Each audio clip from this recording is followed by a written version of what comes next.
que eu vou pregar. Quando vocês, as pessoas que fazem a teologia, nós sabemos que a homilética ela ensina o seguinte: a pregação ela tem dois lados, né? A pregação ela tem dois lados, que é o lado divino e o lado humano, né? Então, o lado humano é o que nós vamos trabalhar aqui, certo? E aí eu quero lembrar que o que nós vamos falar aqui não vai amanhã transformar você num grande pregador, numa grande pregadora, mas é para que você tenha conceito de que existe um lado humano, existe um preparo. E eu vou fazer uma ilustração aqui, mas antes eu vou escrever aqui, ó, no quadro, os 3 propósitos da nossa palestra. Então, ó, o primeiro propósito será este. Nessa primeira parte, nós acabamos de ler um texto, a gente vai trabalhar esse texto de 3 formas, né? Então, primeiro, a gente vai fazer uma interpretação do texto, né? Uma interpretação do texto. Então, aqui, nós vamos ter, então isso aqui é a hermenêutica. É lógico que a hermenêutica é uma área bem grande. Eu só vou dar um exemplo. O que eu vou fazer aqui é só para você ficar com vontade de comprar um livro de hermenêutica, né? Então a gente vai interpretar o nosso texto. Vamos fazer uma interpretação. Primeiro eu vou dar um exemplo de como que se interpreta um texto parabólico, né? Que é o texto que nós temos uma parábola. Então eu vou dar para vocês um padrão de interpretação de parábola. Então a primeira parte é uma hermenêutica que a gente vai fazer.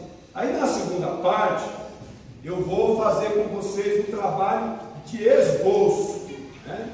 Aí a gente vai entrar na homilética. O que é a homilética? A homilética é a arte, né, de você preparar e expor o sermão. Então a homilética também tem 2 lados, né?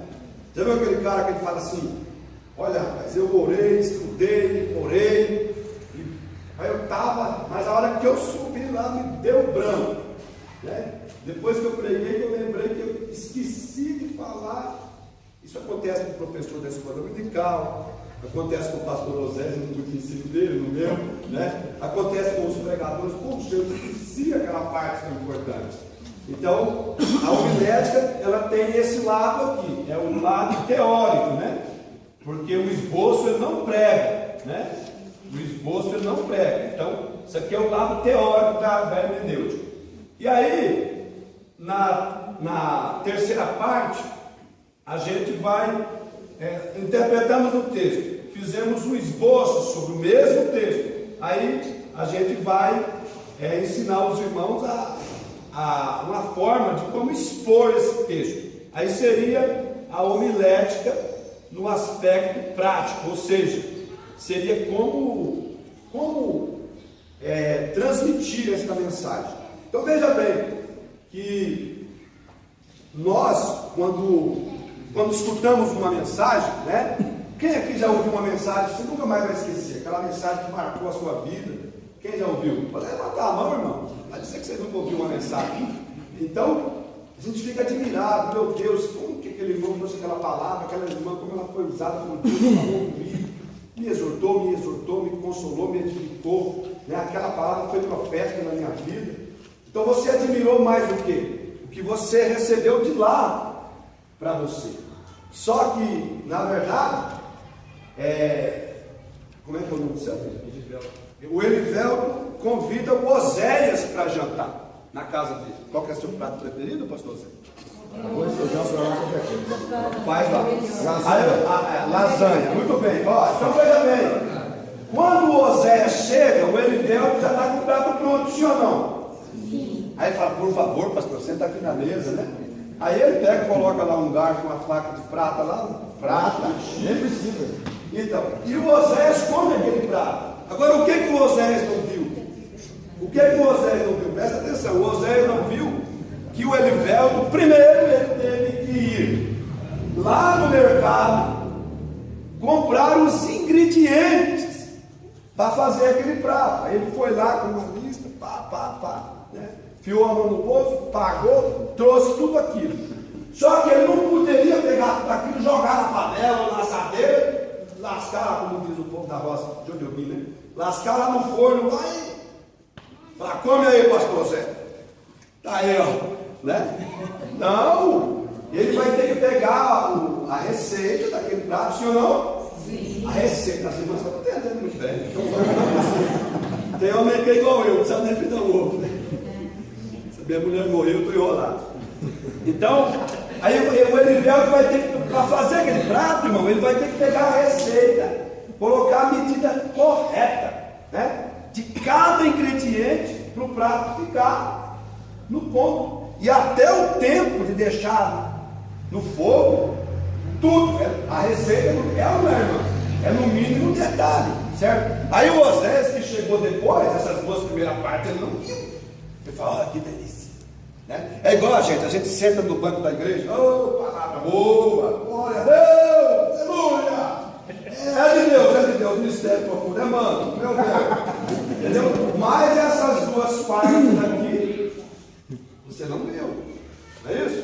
Então a gente vai trabalhar essas três partes, certo? Nós lemos um texto, então vamos lá, vamos começar a trabalhar isso. O nosso texto é uma, que tipo de texto nós lemos? Uma parábola, né? Então vamos lá, está apagando aqui, você pode me ajudar, Zé? Não está apagando aqui, um apagador, não, esse é assim mesmo. É assim mesmo? Olha lá. Então vamos lá. Que tipo de texto é o nosso texto, meus irmãos? O nosso texto é o quê? Parábola.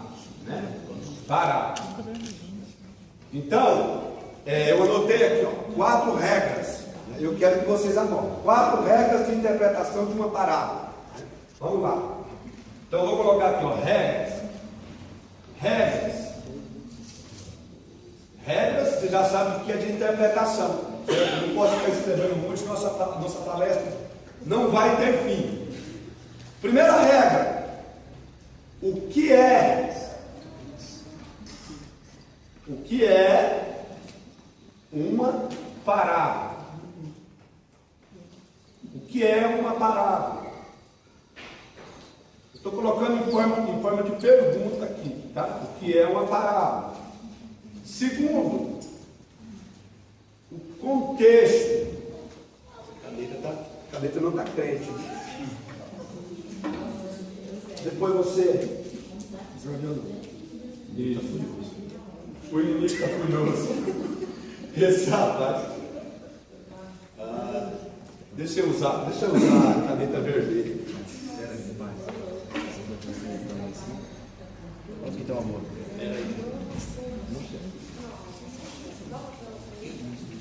Olha aqui, Luiz. Vocês podem dividir melhor. Passa para mim. Ai, querido. Isso, tá bom. Eu acho que o vermelho solta aqui. Então, ó. Aí, aqui ficou melhor. O que é uma parábola? Segundo, o contexto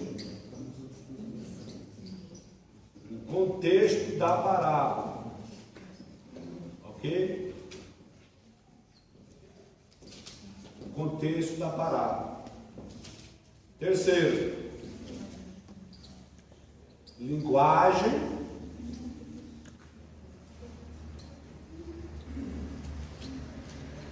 representativa.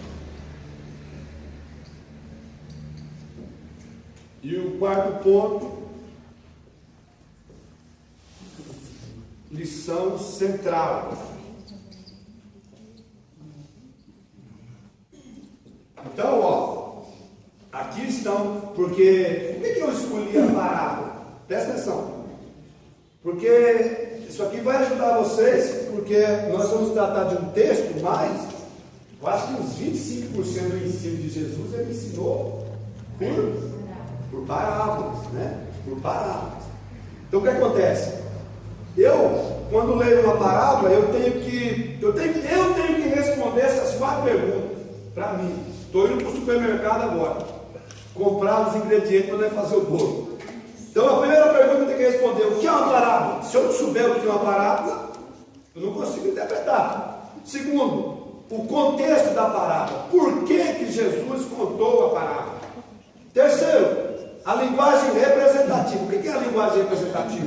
Por exemplo, na parábola que nós lemos, o que nós temos dentro da parábola? Nós temos o homem que caiu nas mãos dos salteadores, temos o caminho de Jerusalém para Jericó, certo? Olha só, quanta coisa que tem, hein? O caminho de Jerusalém e Jericó, nós temos o homem que caiu nas mãos dos salteadores, temos o sacerdote, temos os salteadores, temos o sacerdote, temos o levita, temos o bom samaritano, a estalagem, o hospedeiro, né? Olha quanta coisa que está dentro da parábola. É igual esses dias eu estava falando sobre Lucas 15, né? Aí eu falei que a mulher foi no mercado, comprou azeite, chegou em casa, acendeu a candeia e fez o quê? Varreu a casa. Então o que nós temos? Ó? Uma mulher, 10 moedas, uma moeda, o azeite, a candeia, a casa, a vassoura, num versículo só. Então se você picar isso, com aquele versículo você perde na hora. Tem gente, você entendeu? Você vai lá comprar azeite da mulher, até voltar do mercado já passou 15 minutos. Aí você abastece a lâmpada, meu Deus, chicote na igreja.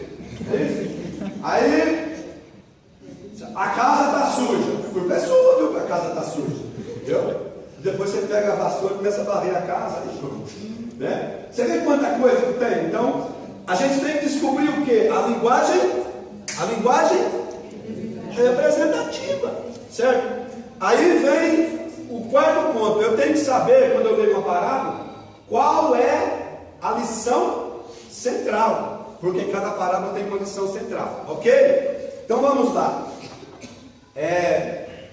Nós temos essa regra bíblica. Aí você pode falar assim, mas pastor Edilson, com base em que o senhor disse para mim que eu tenho que saber essas 4 coisas para mim realmente interpretar as parábolas? Vamos lá, vamos observar um detalhe aqui. Jesus ensinou as parábolas e ele mesmo interpretou elas, né? Então vamos observar. Agora vamos um pouquinho na Bíblia. Marcos capítulo 4. Aí você está perguntando, mas e o bom samaritano? Calma, eu estou te explicando o padrão de interpretação, depois a gente pega um pouquinho a parábola. Eu queria que as irmãs parecem que estão mais animadas, né? Marcos capítulo 4, versículo 13, eu queria que uma irmã lesse, Marcos 4, 13. Uma das irmãs, Marcos 4, 13. E disse-lhes: não percebeis nessa parábola? Como, pois, entendereis todas as parábolas? Está vendo? Ó?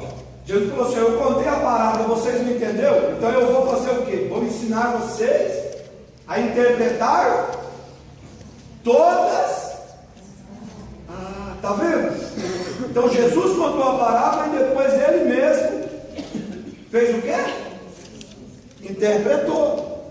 Então vamos observar que uma vez alguém perguntou para Jesus por que ele ensinava por parábola. Está dentro do mesmo contexto. E eu vou mostrar para você aqui, ó, tudo isso aqui do que eu estou falando. Mateus 13, vai lá. Mateus 13. O pastor Oséias vai ler o versículo 10, pastor Oséias. E acercando-se dele os discípulos, disseram-lhe: por que eles falam por parábolas? Então aí eles perguntam, mas por que o senhor já não explica de uma vez? Tem que ficar falando essas histórias complicadas para a gente entender. Aí Jesus respondeu, ó. Jesus disse que ele ensinou por parábolas com 2 propósitos. Se você ler, ó, me acompanha na leitura, ó. Versículo 11. Primeiro propósito. Ele respondendo disse: porque a vós é dado conhecer os mistérios do reino dos céus, mas a eles Não lhes é dado. Então a primeira razão por que Jesus ensinava por parábola, ele ensinava por parábola porque através da parábola ele conseguia ensinar os sinceros, porque a nós que somos salvos foi dado conhecer os mistérios do reino dos céus. O que é um mistério à luz da Bíblia? No grego original, um mistério é uma verdade que só pode ser acessada se o indivíduo, está vendo essa porta aqui, ó? O mistério, o que é o mistério? é aquilo que só pode ser acessado com a revelação. Tá? Então por que Jesus inventava aquelas histórias e começava a contar? Porque através daquelas histórias, o Espírito Santo revelava para os sinceros o que ele queria revelar. Certo? Então isso aí é um privilégio do salmo. A eles não lhes é dado isso. Agora por quê? Porque o versículo 15 diz, porque o coração deste povo está endurecido, e ouviu de mau grado com os seus ouvidos, e fechou os olhos. Quer dizer que enquanto Jesus, se Jesus estivesse aqui era a multidão, ele contava uma parábola, na multidão tinha dois tipos de pessoas. Aqui está a multidão, Jesus está ensinando a multidão, aqui tem dois tipos de pessoas. Então enquanto ele ensinava uma parábola, o que ele fazia? Ele revelava o mistério do reino de Deus para aqueles que estavam ouvindo de todo o coração, e ao mesmo tempo, simultaneamente, ele usava uma linguagem que ocultava daqueles que estavam ouvindo de mau grado. Espero que ninguém esteja ouvindo de mau grado. A ninguém de nada. Não presta atenção, não mostra interesse, ok? Então, aí você vê que aqui, quando Jesus contou a parábola do semeador, ele interpretou, ele falou: o que semeia, semeia. O que semeia, semeia a palavra. Então, o semeador representa quem? O pregador. A palavra representa o quê? A semente. Aqueles 4 terrenos diferentes representam o quê? 4 tipos diferentes de ouvintes. E os frutos daqueles terrenos representam 4 tipos ou 4 resultados diferentes da pregação, ok? Então Jesus mesmo, ele deu as regras de interpretação. Então vamos lá, vamos responder as perguntas que eu fiz aqui. Você anota, não vou falar só, não vou esquecer. O que é uma parábola? Ok? O que é uma parábola? Então eu vou explicar. Uma parábola é uma história que ela pode ser verdadeira ou pode ser uma história fictícia, certo? Onde dentro da narrativa as pessoas e os fatos são uma representação das verdades espirituais, ok? Então o que é uma parábola? É uma história verdadeira ou fictícia, onde dentro da narrativa as pessoas, os fatos representam verdades espirituais que nós temos que ensinar e aplicar em nossa vida. Por exemplo, a parábola que vamos considerar, ela tem vários fatos, pessoas, como eu já falei. Nós temos o quê? O caminho de Jerusalém de Jericó, nós temos o homem que caiu, o homem que foi vítima, dos ladrões, nós temos os salteadores, temos o sacerdote, o levita, o bom samaritano, a estalagem, o hospedeiro, não é isso? A promessa que o bom samaritano fez, tudo isso são fatos. Então quando você lê uma parábola, você tem que levar isso em consideração. Às vezes a história que Jesus contou pode ser uma história real, tá? E às vezes pode ser uma coisa só imaginária, como temos muitas parábolas na Bíblia. Então isso que é uma parábola. Agora, para nós entendermos a parábola, nós temos que entender o quê? O contexto da parábola. O que seria o contexto da parábola? Eu vou dar exemplos antes de nós entrarmos mesmo no assunto que a gente vai interpretar aqui. Vamos mostrar exemplos de contexto da parábola. Vamos lá. Abre em Mateus, capítulo 19. Veja que normalmente o que é o contexto da parábola? É aquilo que foi porque alguém conta uma história à toa? Não. Cada parábola que Jesus contou foi porque aconteceu uma situação que levou ele a contar a parábola. Então, aí o que acontece? Você vai ler Mateus 20. Mateus 20, o que relata? Qual parábola que relata Mateus 20 a partir do verso 1? Exatamente. Então, se você pegar aqui, você vai ler a Bíblia e falar: vou pregar. Porque o reino dos céus, pode esquecer, meu irmão. Você nunca vai entender o que você vai ler. Você tem que achar o contexto, você tem que voltar. Ó, Mateus 19, 27. O irmão aqui, está na minha frente, leia para mim. Mateus 19, 27. Então Pedro, tomando a palavra, disse-lhe: Eis que nós deixamos tudo e te seguimos. Está vendo? Ó, o jovem rico chegou e Jesus falou o que para ele? Você tem que largar tudo para ser meu discípulo. O que ele fez? Saiu fora. Não é isso? Aí o Pedrão com a mão na cintura falou assim: ó, ele não quis. E nós? Largou tudo, Jesus. O que nós vamos receber? Então foi essa pergunta que Pedro fez que fez Jesus responder. Ó. Observe o verso 28. Em verdade vos digo que vós que me seguiste, ele não quis seguir eu, Pedro. Foi embora, triste. Você está me seguindo. Então, quando na regeneração o Filho do Homem se assentar no trono da sua glória, também vos assentarei sobre 12 tronos para julgar as 12 tribos de Israel. E todo aquele que tiver deixado casas, ou irmãos, ou irmãs, ou pai, ou mãe, ou mulher, ou filhos, ou terras, por amor do meu nome, receberá 100 vezes tanto, e herdará a vida eterna. Verso 30, o que Jesus diz? Porém, muitos primeiros serão derradeiros, e muitos derradeiros serão primeiros. Por que Jesus colocou um porém aqui? Porque Jesus percebeu que o Pedrão, com a mão na cintura assim, falou assim: ó, ele não deixou, ele não quis dar, nós largamos, e nós? Jesus percebeu uma vaidade. Porém, Jesus percebeu no Pedro aquele orgulho, sabe? Aí ele começou a contar a história. Então você nota que o contexto está sempre ligado, ó. Vamos ler o verso 30, todo mundo junto, vamos lá. Vou mostrar a relação de contexto, vamos lá. Verso 30, 1, 2, 3.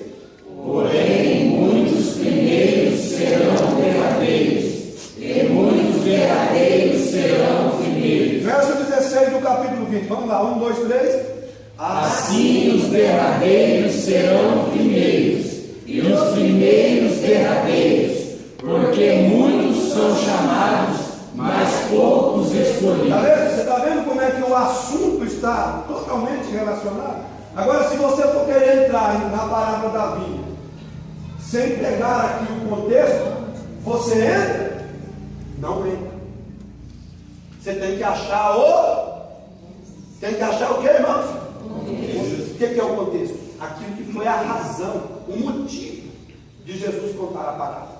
Outro exemplo, volta para o capítulo 18. Vou dar mais um exemplo. Eu estou muito generoso hoje.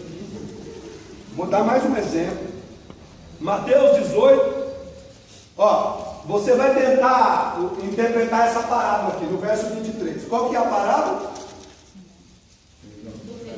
A parábola aí o irmão fala assim: eu acho que eu vou dar uma palavra aqui, o grandão aqui, o Tito Osés, que ele fala assim: eu vou dar uma palavra aqui nessa parábola. Aí ele senta na casa dele lá no sofá. Vou ler aqui. Por isso o reino dos céus pode comparar, mas ele nunca vai entrar, porque ele tem que voltar no contexto. Vamos achar o contexto. 18, 21. Mateus 18, 21. Quem pode ler? Então Pedro, aproximando-se dele, disse: Senhor, até quantas vezes pecará meu irmão contra mim, e eu lhe perdoarei? Até 7? Olha só. Então Jesus estava ensinando sobre o perdão, né? Eu acho que o Pedro tinha uma diferença com alguém ali do colégio apostólico. Ele falou assim: quantas vezes essa praga vai pecar contra mim? Perdoar ele.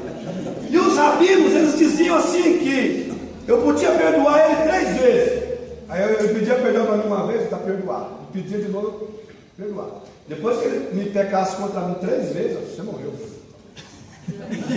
Aí o Pedro, querendo ser bonzinho, falou assim: até 7? Até 7? Jesus disse: não te digo que até 7, mas que até. Isso não é uma matemática, quer dizer, 7 é plenitude, quer dizer, Pedro tem limite para perdoar. Não tem limite. E para ilustrar isso, o que ele fez? Contou a parábola. E veja só, leia o verso 35 comigo, vamos ler juntos? O verso 35. Assim vos fará também meu Pai Celestial, se no coração não perdoardes cada um ao seu irmão as suas ofensas. Pedro, perdoa, viu?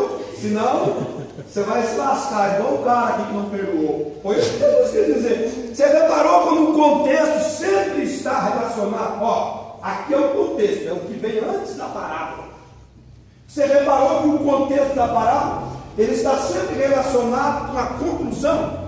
Então você não pode, porque a sociedade bíblica fez algo para te ajudar. Então, sempre que a parábola começa, você coloca lá, a parábola fulana de tal. Né? Aí você quer pegar a parábola, não, você tem que descobrir o contexto, ok? Vou dar um exemplo agora. Nós temos que, em toda parábola, temos que descobrir o quê? O que é a linguagem representativa. Vou dar um exemplo. Na minha parábola, que eu vou ler, vou dar um exemplo. Eu estou atribulado hoje, que eu dormi lá, todo mundo mutuado, a minha sogra roncando. Ó, na minha parábola tem. Como é que chama esse negócio aqui? Um pandeiro, vai. Na minha parábola tem um pandeiro, chacoalho, tem um copo descartável. Tem duas canetas. Ó, tá tudo na parábola. E possa ser que cada coisa represente algo. Aí você está lendo a parábola, mas se você não chacoalhar o negócio aqui, como é que você vai entender a parábola? Tem um copo aqui, você não tomou nada que tem dentro dele, como é que você vai entender a parábola? Não é isso? Então você tem que pegar por parte, ok?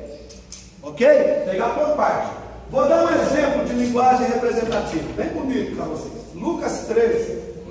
Vocês vão receber muitas vezes aqui, eu estou consigo hoje. Lucas 13. Ó, aqui nós temos várias coisas. Vou dar a interpretação do que cada coisa representa. Tá? Lucas 13, versículo 6. Ó, essa parábola tem 1, 2, 3, 4 versículos. 4 versículos. Vamos lá. Vamos achar os elementos e vamos parando. Eu vou ler só. Estão me acompanhando? Olha lá. E dizia esta parábola: um certo homem. Ó, aqui temos o quê? Um certo homem. Não é um homem, não. É um certo homem. Temos aqui um certo homem. Um certo homem, ele tinha o quê? Uma figueira. Diga assim: um certo homem. Uma figueira. Plantada na sua vinha. Diga, uma vinha. E foi procurar nela fruto, não achando. E disse ao... Apareceu outro personagem. Vocês estão vendo? Então tem. Olha, vamos começar a contar. Ó. Um certo homem, uma figueira, uma vinha. O que mais? Vinhateiro. Aí você lê, você vai atropelando tudo. Né? Você pisa na cabeça do certo homem, você desvia da figueira, passa pelo meio da vinha. Eu não vi o vinhateiro, pastor. Você tem que ver isso, irmão. É a natureza do texto. E disse ao vinhateiro: eis que há 3 anos. Aqui aparece 3 anos. Venho procurar fruto nesta figueira. Engraçado, ele não procurou fruto na vinha. O que é mais gostoso, o figo ou a uva? A uva. Mas o homem, ele não estava ficando muito na vinha. O negócio dele era a figueira. Chegou de outro. Sabia porque a figueira, irmãos, ela é uma árvore. Quem é da roça aqui? Quem conhece a figueira? A irmã conhece. O que acontece com a figueira? Ela solta o fruto para depois dar folha. Lembra daquela outra figueira que Jesus olhou, só tinha folha? Então, se tinha folha, era para ter. Fala comigo, se tinha folha, era para ter fruto. Porque a figueira solta o fruto, Osés, primeiro. Depois a folha. Por isso que você vai dar um suor aquela figueira. Mas não é o caso aqui. Estou mudando de texto. Então aqui aparece 3 anos. Olha só. Então aqui, ó, olha quanta coisa nós temos aqui, ó. Um certo homem, uma figueira, a sua vinha, o vinhateiro, os 3 anos. Ele falou: por que ela ocupa a terra no chuveiro? Corta ela. Chamou o vinhateiro, corta essa figueira. Já faz 3 anos que eu venho aqui todo ano. Não dá fruto, pode cortar. Aí o vinhateiro, e respondendo ele, disse: Senhor, deixa este ano, até que eu a escave e a estere. E se der fruto, ficará. E se não, depois que eu escavar e estercar, pode cortar. Então, ó, eu vou interpretar para vocês aqui, ó. O servo homem representa Deus e o Pai. A figueira é o povo de Israel, porque a figueira estava no centro da vinha. A figueira aqui é o povo de Israel. A vinha, as nações. Ok? O vinhateiro, ele intercedeu pela figueira. Quem que você acha que ele é? Jesus. Né? As mulheres estão melhor que vocês. Se eu fosse essas irmãs para esse lado aqui, eu passava para lá. Brincadeira. Então o vinhateiro é Jesus. E ele falou assim: ó, faz 3 anos que eu venho procurar fruto nessa figueira e não acho. Quanto tempo Jesus pregou? 3 anos e pouco. Parece uma coincidência, né? E o que eram os frutos? Era o arrependimento que Israel não mostrou. Não é isso? Aí o servo homem falou para o vinhateiro, falou assim: ó, você é responsável por tudo, pela vida inteira. Corta a figueira, manda cortar ela, corta ela, porque ela está ocupando a terra inutilmente. Eu servi ela de privilégio, ela não dá fruto, corta ela. Aí o vinhateiro falou: espera, eu vou escavar, vou estercar. Se der fruto, fica. Se não der, o que é que foi essa escavação e esse esterco aqui? Porque do ano 33 aqui, ó, até o ano 70, os apóstolos continuaram pregando o evangelho para Israel. Eles quiseram? Não. Aí Deus pegou e entregou o machado na mão de Tito. Ele foi lá e no ano 70 o que ele fez? Cortou a figueira. Você está vendo como que uma parábola pequena com 4 versículos, vocês estão vendo como que ela abre um leque? Quando você já tinha, fala para o seu irmão, você já tinha olhado por aí? Fala para ele. Já tinha olhado por aí? Vocês entenderam? Então, por isso, sempre que você for ler uma parábola, você tem que descobrir a linguagem. Agora eu vou fazer aqui a observação áurea, né?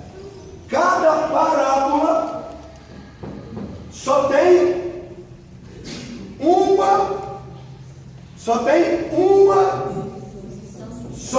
lição central. Então, ó, na minha parábola pode ter um monte de coisa, ó.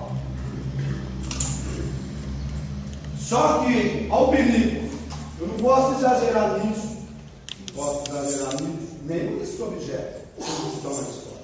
Porque toda a história foi montada com a intenção de ensinar uma lição principal.